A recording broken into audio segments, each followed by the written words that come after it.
Here with me now is Dinesh D'Souza, the New York Times best-selling author and author of the book, The Big Lie, Exposing the Nazi Roots of the American Left. Thank you so much for joining me today. My pleasure. So the word fascist is thrown around a lot to describe President Trump and conservatives in general, and you describe that as the big lie. Can you talk to me a little bit about that? Yes. Ever since Trump, the left has been accusing him of being a fascist. The Republican Party is the party of neo-Nazism. And all of this is based on the assumption that fascism is on the right. It's a right-wing thing. What I do in the book is I do kind of a deep history of fascism and National Socialism. I show, wait a minute, these have always been on the left. Mussolini was a lifelong socialist. Hitler's party was called the National Socialist Party. And so what the left is doing is they're trying to take the socialism out of National Socialism, trying to blame Trump for something that he's manifestly not. Mm-hmm. And we hear people in Congress and the media describing President Trump as insane. What are the implications of that word, insane, and why do you think they're using it? They're using it again to pursue the idea. When we think of people who do horrific and absurd things, we think they can't possibly be sane. People would think, say, for example, that Hitler was insane.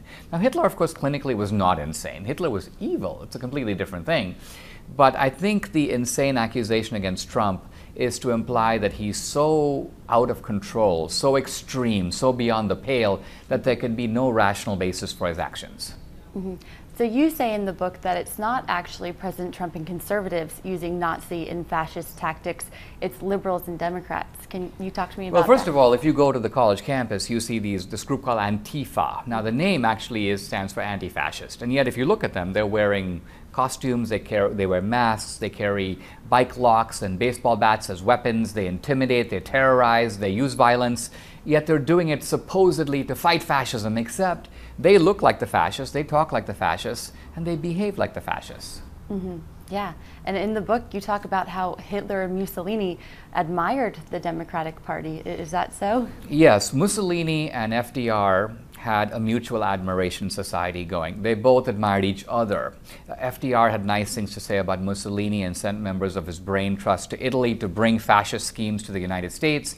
Mussolini reviewed FDR's book in an Italian magazine. He goes, great guy, he's one of us, he's a fascist. Now, with Hitler, oddly, the problem is even darker, because I show in the book that Hitler got 3 of his most vicious genocidal schemes. He got the blueprints from them from progressive Democrats in the United States. I'm not saying that this is an analogy. I'm saying he actually got his ideas by being familiar with and drawing on the work of American progressives. Mm-hmm.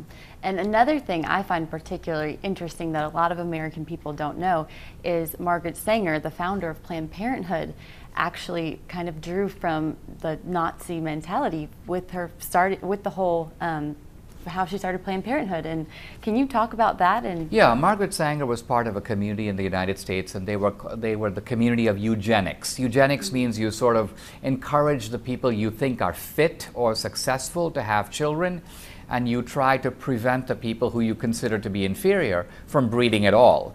So Margaret Sanger supported forced sterilization, and these forced sterilization laws that were promoted in the United States were copied by the Nazis in 1933 for the notorious Nazi forced sterilization program. And similarly, American progressives were advocating what one guy called lethal chambers to kill off people. And the Nazis, again, established a euthanasia program, using lethal chambers and carbon monoxide gas. That's exactly the program that was later expanded to kill millions of Jews using not just carbon monoxide gas, but shootings and also Zyklon B gas. Mm-hmm.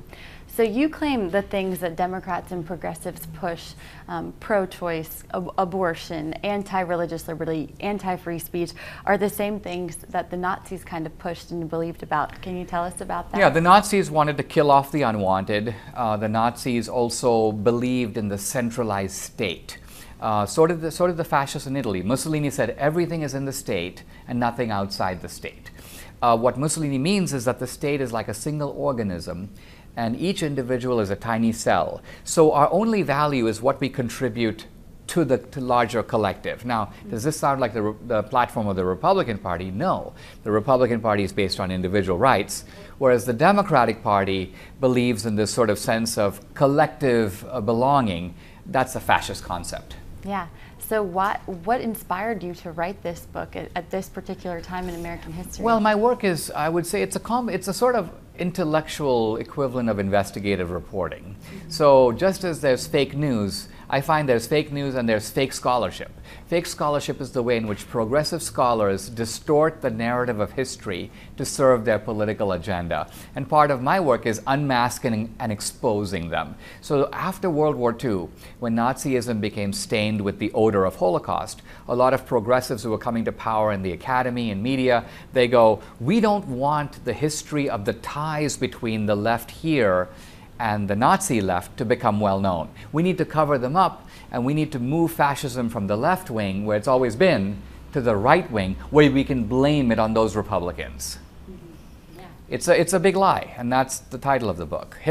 When Hitler spoke of the big lie, he said, small lies can be caught. But sometimes big lies are so audacious and so big that you can't get your head around them. So it's kind of easier to sell a big lie than a small lie. And that's what the left is doing in America right now. Thank you so much for being with us today. And again, here is the book, The Big Lie, Exposing the Nazi Roots of the American Left.